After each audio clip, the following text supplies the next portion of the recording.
The last October sunlight catches the leaded glass windows of Aunt Carol's Charleston mansion, throwing sparkles across the pristine white columns. I stand on the wraparound porch, my leather satchel heavy against my hip, listening to the sounds of laughter drifting through the window panes. My fingers smooth the lapel of my professorial blazer, checking for non-existent wrinkles. A burst of particularly loud laughter makes my hand pause on the brass doorbell. Inside, someone mentions Madison's name, followed by the unmistakable twitter of Aunt Carol's social laugh, the one she reserves for particularly impressive achievements. The door swings open before I can press the bell. Mother stands there in her pearl gray cocktail dress, a flute of champagne already in hand. Her smile tightens at the corners when she sees me. Charlotte. She steps back, gesturing me inside with a wave that manages to be both graceful and dismissive. You're late. Traffic on 195. I step into the foyer, the scent of gardenias and furniture polish wrapping around me like an expensive stranglehold. Everyone's in the parlor, Mother says, already turning away. Madison was just telling us about her summer internship. Of course she was. I follow Mother down the hallway, past the portraits of dead Monroes who probably would have disapproved of me too. The click of my sensible heels on hardwood is drowned out by the swell of voices from the parlor. And then the senior partner said I had real potential. Madison's voice carries through the doorway. He thinks I could make junior partner by third. She breaks off as I enter. For a fraction of a second, something flickers across her face. But then Brian's arm tightens around her shoulders, and the moment passes. Look who finally made it, Brian announces to the room. He raises his scotch in my direction. The other Monroe who went north. A few relatives titter politely. Grandmother Margaret doesn't even look up from her needlepoint. Charlotte teaches somewhere up north. Mother explains to cousin Sarah's new husband, her tone suggesting I run a particularly unsuccessful dog walking service. Now Madison, tell us more about that partner's yacht party. I sink onto the edge of an antique settee, sliding my satchel beneath it. Inside, the latest issue of the Princeton Literary Review peeks out, my name listed under Distinguished Contributors.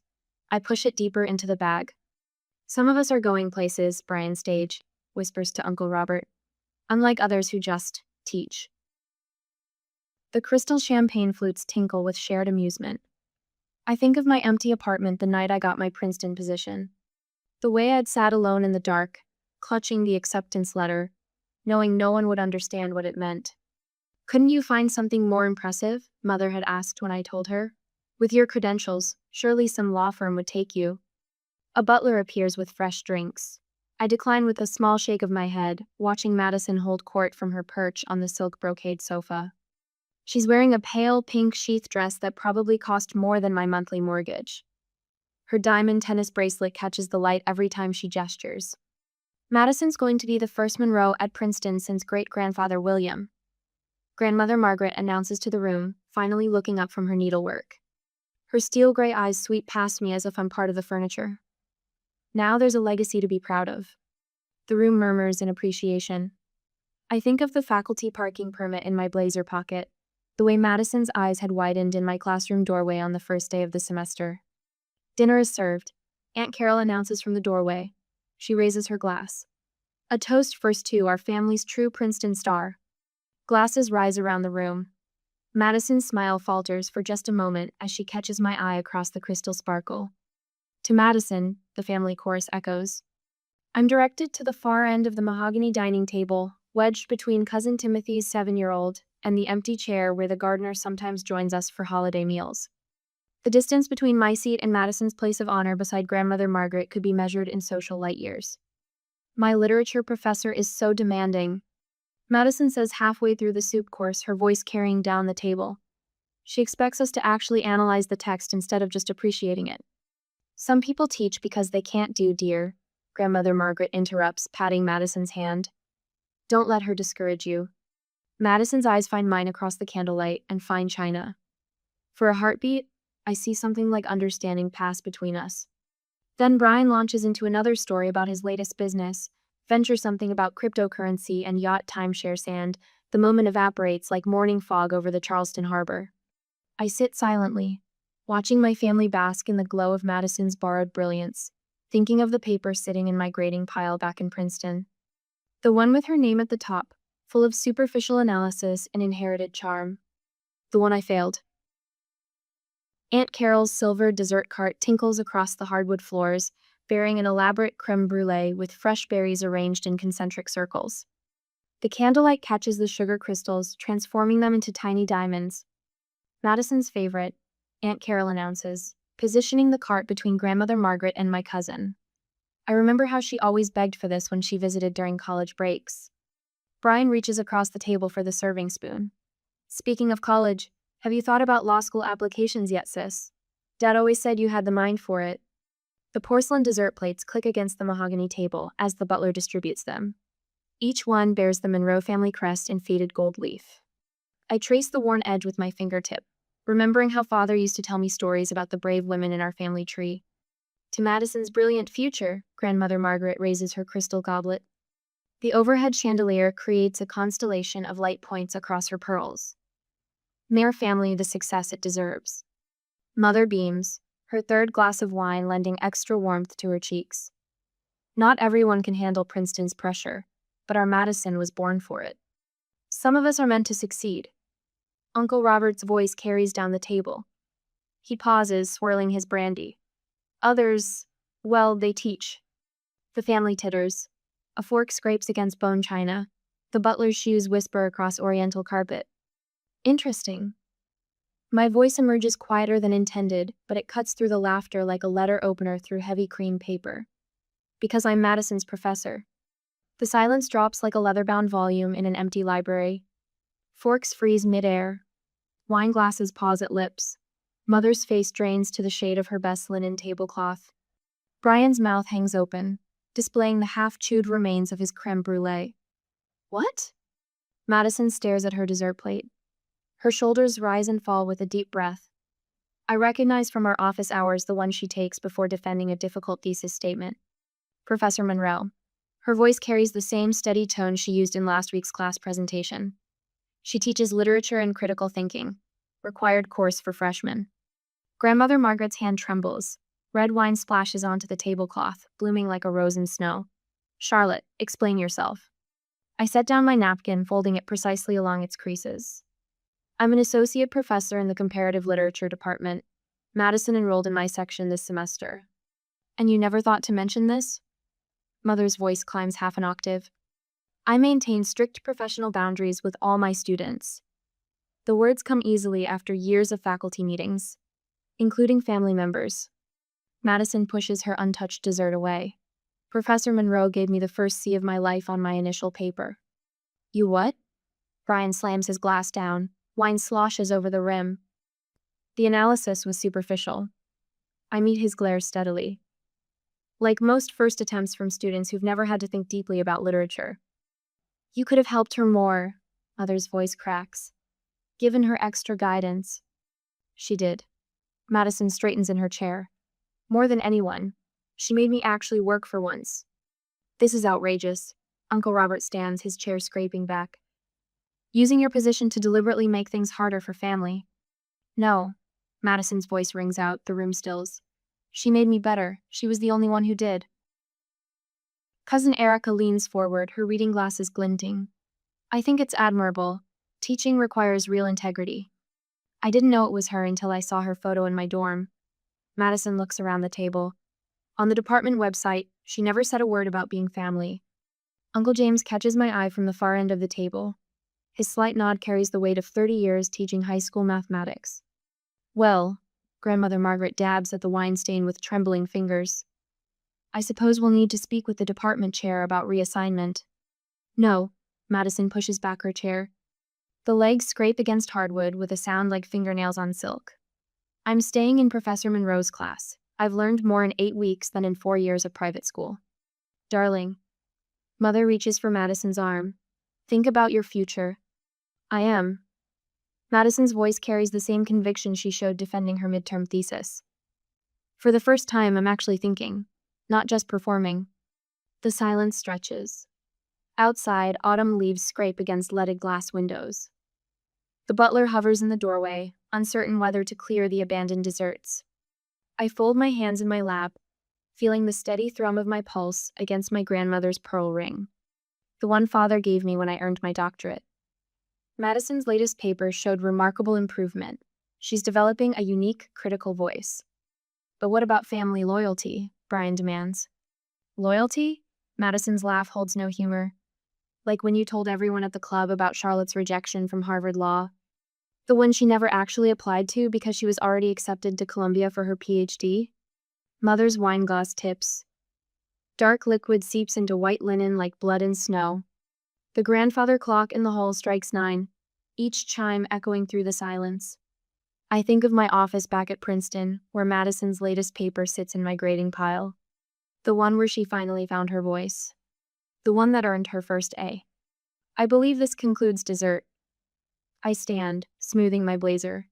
Madison, I'll see you in class on Monday. We're discussing Virginia Woolf's concept of the inheritance of anger.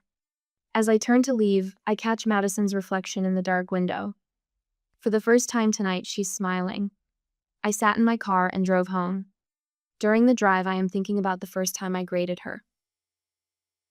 Back during the midterms, Madison's first paper sat untouched on my desk for 3 days. The Monroe family crest at the top of the page caught the fluorescent office light, hand-drawn in the corner with the kind of casual artistry that came from years of practice at garden parties. Below it, 12 pages of superficial charm and inherited confidence. I uncapped my red pen. Later that day, after the results were out, my office door creaked open. Madison stood in the threshold, mascara smudged beneath her eyes, my feedback clutched in her manicured hands. The paper trembled. Is this some kind of joke? Her voice cracked on the last word. A C-? I gestured to the chair across from my desk. Sit down, Madison. She sank into the leather seat, her pink cashmere sweater bunching around her shoulders. The paper landed between us with a soft thud. Your analysis of Woolf's stream of consciousness technique was surface level at best. I tapped the relevant paragraph. You spent more time describing her garden parties than examining her actual literary innovation. High school teachers said I had a natural gift. For what? Stating the obvious with perfect grammar? The words came out sharper than I intended. I softened my tone. Madison, you can coast on your name or actually learn something. Your choice. She stared at me, really looked at me for the first time since walking into my classroom 3 weeks ago. Recognition flickered in her eyes. We're related? Yes. Which changes nothing about your grade or my expectations. The phone on my desk lit up. Mother's number. I turned it face down. Madison's shoulders straightened, a flash of that inherited Monroe steel. I want to rewrite it. You have until Friday. She gathered her paper and stood, pausing at the door. Does the family know you're my professor? No, and I'd prefer to keep it that way. After she left, I pulled up her admissions file on my laptop. Perfect SAT scores, glowing recommendations, a personal essay about overcoming adversity when her horse lost a dressage competition. I closed the file and opened my gradebook instead. The whispers started in the faculty lounge a week later. The Monroe girl. Professor Wilson's coffee cup clinked against the counter. Certainly comes from good stock. Shame about her struggling in your class. Everyone struggles in my class. I stirred cream into my tea. That's how they learn. The department chair mentioned something about reviewing grading standards. Wilson's eyes met mine. For certain students. The pristine white halls of Princeton suddenly felt very small.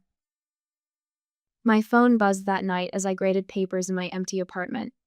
Madison's name lit up the screen. I can't do this. Her voice was raw. Mother says I should switch professors. Someone more. Understanding. Understanding of what? That you're capable of more than you've been asked to give? Silence stretched between us. Then, I'll see you tomorrow at office hours. The next morning, Madison arrived with dark circles under her eyes and a completely rewritten paper. Her designer bag was smudged with ink, the strap fraying where she'd worried it between her fingers. I wrote it 4 times. She pulled out the draft, no family crest in sight. I kept hearing your voice saying, dig deeper. I read the first paragraph, then the second. By the third, something inside my chest loosened. Here was analysis. Here was actual thought. Here was a mind beginning to wake up. This, I looked up. This is writing. Really? She leaned forward, hope warring with exhaustion on her face. Yes. Now tell me about Wolf's use of temporal shifts in the dinner scene. Her eyes lit up. For the next hour, we dissected the text line by line. When she finally gathered her things to leave, she paused. I've never had to work this hard before. She twisted the strap of her bag. It feels different. Different how? Like I'm finally using my own voice instead of the one they gave me. After she left, I added her paper to my grading pile. Outside my window, autumn leaves skittered across the quad. My phone lit up with another call from Mother. I let it ring. Word spread through the freshman dorms. Soon Madison wasn't coming to office hours alone. She brought other students, children of privilege, struggling to find their own voices beneath the weight of expectations. We formed study groups, discussion circles, places where names and legacies didn't matter. Another assignment was brutal. A comparative analysis of modernist perspectives on class structure. When I handed back the papers, Madison's hands shook as she turned to the last page. A-. She stared at the grade, then at me. I earned this? Every word of it. That evening, I found a note slipped under my office door. Professor Monroe, for the first time in my life, I'm proud of something that's actually mine. Thank you for seeing past my name to who I could become. I pinned it to my bulletin board, next to the faculty committee summons about my grading policies. Outside, the October wind rattled the windows, carrying the first hint of winter. Thanksgiving loomed on my calendar like a gathering storm. But for now, in this quiet office, as evening settled over campus, I watched another young woman discover her voice. Not the one her family gave her, not the one society expected. Her own. The phone on my desk lit up again, Mother's number flashing like a warning. I let it ring. Now the lights and scenery of my neighborhood took me back to reality. I took a long shower, prepared new plans for the lectures, and went to sleep. With days passing by, our lectures grew funnier, and students were developing critical thinking in their own ways. I was proud of all of them, each of them in a different way. Now, almost a month later, the photo sits in its simple, silver frame, slightly askew on my Princeton office desk. Madison and I at the Modernist Literature Symposium, both leaning toward the podium where Joan Didion spoke about self-respect. I straighten the frame, then return to grading the stack of papers before me. My phone buzzes. Another text from Madison. What if I switched my major to comparative literature? The economics lectures feel hollow now, like I'm just memorizing other people's thoughts. I set the phone down without responding. Let her sit with the question. Real decisions deserve silence. A knock at my door interrupts my grading rhythm. Office hours start at 2, I call out, not looking up from an analysis of Wolf's stream of consciousness technique. Not here for office hours, sis. Brian. I raise my head to find him filling my doorway in an expensive suit that still has the tags tucked inside the sleeve. His confident smile falters as he takes in my office, the walls of books, the framed academic journals, the window overlooking the historic quad. Nice view, he says, trying to sound casual. Better than that cubicle they stuck you in at William and Mary. That was 12 years ago, Brian. What do you want? He drops into the chair across from my desk, loosening his tie. Can a brother check on his sister? Mom's worried about you, you know. All alone up here in the ivory tower. I have 70 students and 4 graduate assistants. I'm hardly alone. Speaking of students, he leans forward, lowering his voice. Madison's been talking about changing her major, throwing away all that economics preparation. Her father's livid. I shuffle my papers into a neat stack. Madison is legally an adult. Her academic choices are her own. Come on, Charlotte. We both know you've influenced her. All those little study sessions, those literary discussions. He spreads his hands, all Southern charm. Just encourage her to be practical. That's all we're asking. Like you were practical? How's that cryptocurrency venture working out? His jaw tightens. Some of us try to build things, create opportunities. Not everyone wants to hide behind books their whole life. My phone lights up again. Another text from Madison. Found my old journals from high school. Every entry was what they wanted to hear. Not one real thought. How did I not see it? I turn the phone face down. I think we're done here, Brian. I have papers to read. Just think about what you're doing. To the family. To Madison's future. He stands, adjusts his cuffs. Oh, And Aunt Carol wanted me to officially invite you to Thanksgiving, says Madison insisted. After he leaves, I open my email to find a message from the department chair. Subject line, Commendation for Exceptional Mentorship Program. I click delete without reading it. I don't need their praise. That evening, I make my monthly donation to the First Generation Scholars Fund. A small amount, but regular as sunrise. Then I open Madison's latest paper, The Performance of Success, Artifice and Authenticity in Fitzgerald's Gatsby. My red pen hovers over the first paragraph. Strong thesis, clear voice. No trace of the superficial analysis that marked her early work. I write excellent observation in the margin, then catch myself smiling. The next morning brings a flurry of notifications. Aunt Carol has tagged me in a Facebook post. So proud of our 2 Princeton women, the Monroe legacy of excellence continues. I nearly choke on my coffee.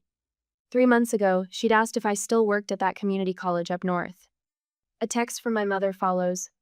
Darling, what's your teaching schedule this semester? Thought I might drive up, see your classroom, if you're not too busy. I set my phone to silent and pull up the academic journal submission guidelines. Madison's research on gender roles in 19th century sensation novels shows promise. Time to list her as my research assistant. The days blur into weeks. Madison declines the family's autumn gathering to attend a Victorian literature conference with me. Mother starts asking hesitant questions about tenure-track positions over rushed coffee dates. Even my youngest cousins email for advice about college applications. Then comes Madison's late-night call. Her voice small, almost childlike. I'm not coming to Thanksgiving. I need to figure out who I am when they're not watching. I know, I tell her. Will you go, even though I won't be there? I look at the folder on my desk labeled Quiet Victories, Madison's first A paper, her journal publication acceptance, the notes from students she's tutored in the writing center. Yes, some battles need witnesses. They'll blame you for changing me. No. I run my finger along the folder's edge. They'll blame me for helping you become yourself. Different thing entirely. After we hang up, I add her latest email to the folder. The one where she wrote, I finally understand what you meant about the difference between a voice and an echo. I pack the folder in my satchel, between copies of academic journals and student papers. Tomorrow I'll drive south to Charleston, to the family table where I once sat silent. But this time, I'm bringing evidence of a different kind of legacy. One built on truth instead of appearances. On effort instead of inheritance. This time, I'm bringing proof that sometimes the greatest victory is helping someone else find their voice. Even if it means their first true words are no. The next day, the sunlight bounces off the brass numbers on Aunt Carol's front door, 1842 Plantation Drive, Ive. The same door I've walked through 100 times, always with a stone in my stomach. Today the stone feels heavier.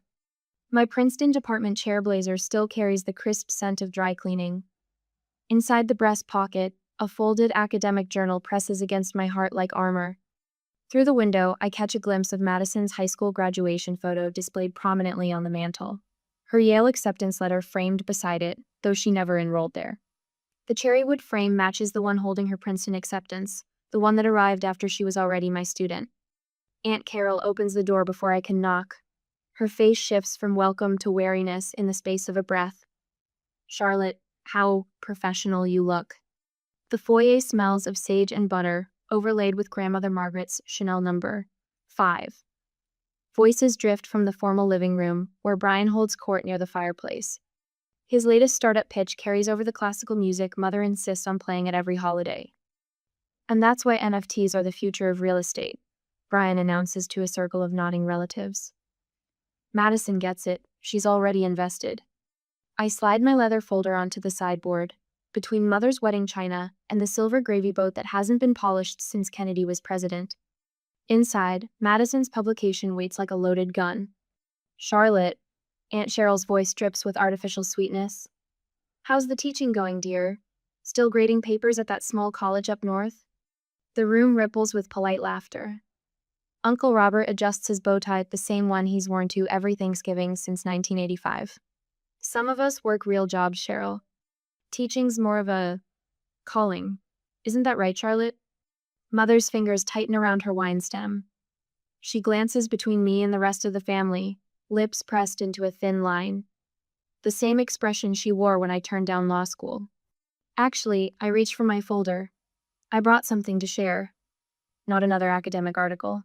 Brian lifts his scotch in a mock toast. We're here to celebrate Madison making something of herself, even if she couldn't make it today. The leather folder opens with a soft crackle. The journal's glossy cover catches the light from Aunt Carol's Victorian chandelier. My finger traces Madison's name in the author line, then mine as faculty advisor. Madison is making something of herself, I say, my voice steady. She worked for this, actually worked. Grandmother Margaret's hand trembles as she reaches for the journal. Her reading glasses slide down her nose as she scans the publication details. The room goes quiet enough to hear the antique grandfather clock in the hall. Madison almost failed my class. The words land like stones in still water. She wrote beautiful sentences that said nothing, used charm instead of analysis. Counted on her name to carry her through like it always had. Mother's wine glass clinks against her teeth. Brian's startup pitch dies mid-sentence. But, she learned. I step closer to the fireplace, where Madison's photos smile down at the gathering. She learned to think, to question, to write something real. That publication isn't about her name. It's about her mind. The silence stretches. Then Cousin Erica, barely 20 herself, starts to clap. The sound echoes against Aunt Carol's crown molding, spreading like ripples until other hands join in. Grandmother Margaret's fingers trace the embossed letters of Princeton's seal on the journal cover. Her mind over the rim of her glasses. For the first time in 35 years, I see something that might be respect. I should go, I say, reaching for my coat. Early class tomorrow. Mother follows me onto the porch, her heels clicking against the painted boards. The air smells of wood smoke and approaching winter. She doesn't speak, just pulls me into an awkward embrace that tastes of Chardonnay and things we've never said. My phone buzzes as I reach my car. Madison's text glows in the gathering dark. They told me what you did. The stone in my stomach dissolves as I type back. Good. Now go write something real. Behind me, light spills from Aunt Carol's windows. Inside, my family studies Madison's publication, seeing her name and maybe mine clearly for the first time. I start my car and drive away from the house that held me small for so long, leaving the silence I've carried since childhood behind on the perfectly manicured lawn. The department chair's blazer still smells of dry cleaning, but now it carries another scent-toothed, sharp, sweet perfume of truth finally spoken. The day before the spring semester officially starts, the Princeton Literature Department letterhead gleams under my desk lamp. Professor Monroe, we are pleased to inform you of your nomination for Professor of the Year. My fingers trace the embossed seal, remembering another piece of paper months ago, Madison's final essay, the one that proved everything could change. A knock at my office door breaks my reverie. Come in. Madison steps inside, her teaching assistant badge catching the afternoon light. Gone are the designer dresses and tennis bracelets. She wears a simple black blazer, her grandmother's pearls her only adornment. The writing applications are ready for review. I gesture to the chair across from my desk, the same one where she once sat in tears over her first C grade. How many applicants this year? 73. Madison's smile reaches her eyes as she settles into the seat, including 3 from Charleston. Apparently, word got around about your first-generation student mentorship program. The irony doesn't escape either of us. A year ago, the family wouldn't acknowledge my career. Now they're sending their children to learn from me. My phone buzzes Mother's weekly check-in. What started as stilted coffee meetings has evolved into something approaching real conversation. Last week, she asked about my research for the first time in 15 years. Did you see what Grandmother sent? Madison pulls an envelope from her bag. Inside, a newspaper clipping features my latest academic publication. Grandmother Margaret's precise handwriting in the margin reads, "Brilliant analysis, Charlotte. We should discuss this over tea." She called last Tuesday. I arranged the clipping next to my nomination letter. Wanted to know if I'd consider giving a guest lecture at her literary society. Madison's laugh holds no bitterness. Remember when she said people teach because they can't do? Now she's practically running my fan club. I sort through the workshop applications, pausing at a familiar name. Brian's daughter applied. He's taking classes at community college now. Madison leans forward, her expression soft. Says he finally understands what we see in education. The afternoon sun slants through my office window, illuminating the photos on my wall. No more family portraits of forced smiles and hollow achievements. Instead, candid shots of graduation ceremonies, student presentations, and one particular image Madison and me, presenting our joint research at last month's academic conference. Mother hung your award in the living room. Madison traces the edge of my desk calendar where I've penciled in next week's coffee with cousin Sarah's daughter. Right next to grandfather William's Princeton diploma. The old guard and the new.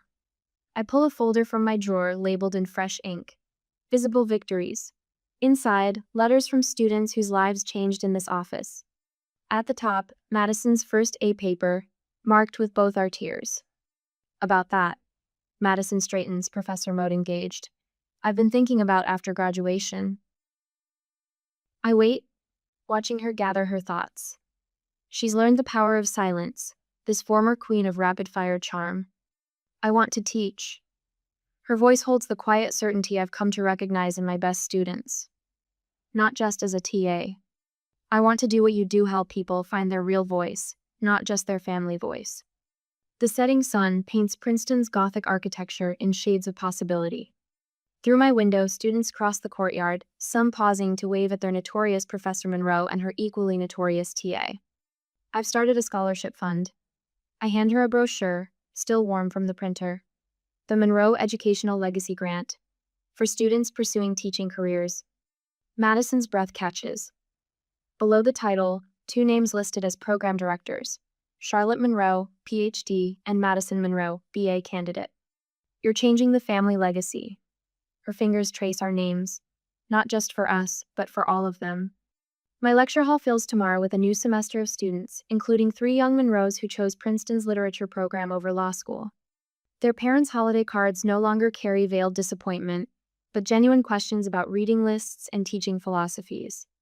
We're changing it together. I place Madison's latest student evaluations in the Visible Victories folder. Her students praise her ability to see past their polished veneers to their authentic potential. The campus lights flicker on as dusk approaches. Madison gathers her things, yellow legal pad filled with notes for tomorrow's freshman seminar. At the door, she pauses. You didn't just teach me literature. Her voice carries the weight of transformation. You taught me it's okay to be the person you are, not the person they planned. I watch her walk across the courtyard, her shadow merging with the lengthening evening. Through the leaded glass, our reflections overlap professor and protege, past and future, 2 generations of Monroe women who dared to rewrite their own stories. A text lights up my phone. Mother again. Found your old journals in the attic. You always were a teacher even then. We just weren't ready to see it. I turn back to the workshop applications, each one a chance to extend this legacy of authentic achievement. The Professor of the Year nomination letter catches the last ray of sunlight, no longer a validation I desperately need, but simply a milestone on a road I was always meant to travel. Success isn't measured in family approval or society page mentions. It lives in the quiet moments of recognition, in the courage to speak truth when the room falls silent, in the power to help others find their voice, even when yours has been dismissed. I place Madison's teaching evaluation in the Visible Victories folder and close my office door. Tomorrow brings another chance to prove that the loudest applause often comes from the most unexpected places and that sometimes the greatest legacy is the courage to create your own.